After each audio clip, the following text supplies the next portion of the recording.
একটা হলুদ রঙের শাড়ি পরে বাবার সাথে মেয়েকে সাথে করে নিয়ে যাচ্ছি মাসির বাড়িতে, কারণ আজকে বোনের গায়ে হলুদ।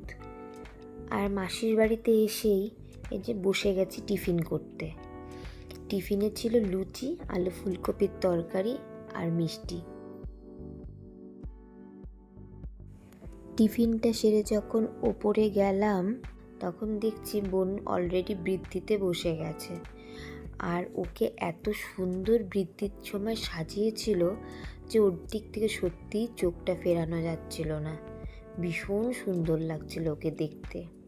আর তারপরেই আমরা সবাই মিলে চলে গেলাম সেই জায়গায় যেখানে আগের দিন সন্ধ্যাবেলায় গঙ্গা নিমন্ত্রণ করতে গেছিলাম জল ভরতে। আর বিয়ে বাড়ি নাচ হবে না সেটা কি হয় বলো? সবাই ভীষণ নেচেছিল। আর তারপরেই যে সবার বাড়ি বাড়ি জল আনার একটা রিচুয়াল আছে, সেটাই করছিল।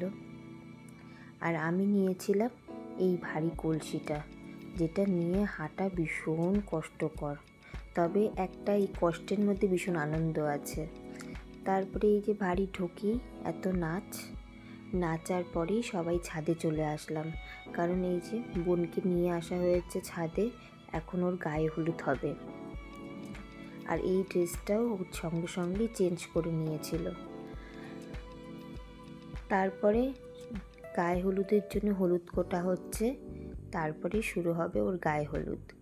আর এই যে আমার আরেক মামি বলছে আমাকে ভালো করে ভিডিও করতো, যে আমি ওর বিয়ের সব কাজ করছি। আমি বলেছি একদম প্রুফ তো রাখতেই হবে বলো।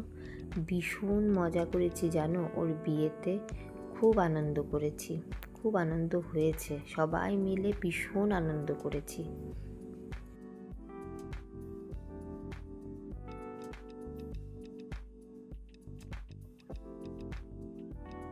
হলুদ কোটা প্রায় শেষ হয়ে গেছে, এখন ওর গায়ে হলুদ লাগানো হবে।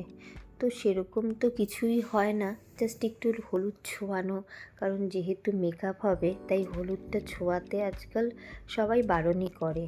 তারপর এই যে জলটা আনা হয়েছে সেই জলটাই ওর গায়ে জাস্ট একটু ঢালা হবে এই ফটোশ্যুটের জন্য, কারণ এখন তো বেলা অনেক হয়ে গেছে, চুলটা ভেজালে আর শুকোবে না। তারপরে আমরা এই ছোটো মোটো একটা ফটোশ্যুট করছিলাম। আজকাল তো জানোই ক্যামেরাম্যানরা বিয়ে বাড়িতে কতটাই ফটোশ্যুট করে। ওর গায়ে হলুদ হয়ে ও বেরিয়ে যাচ্ছে নিচে, এবার ও সাজতে চলে যাবে। আজকের ভিডিওটা এইটুকুই, টাটা।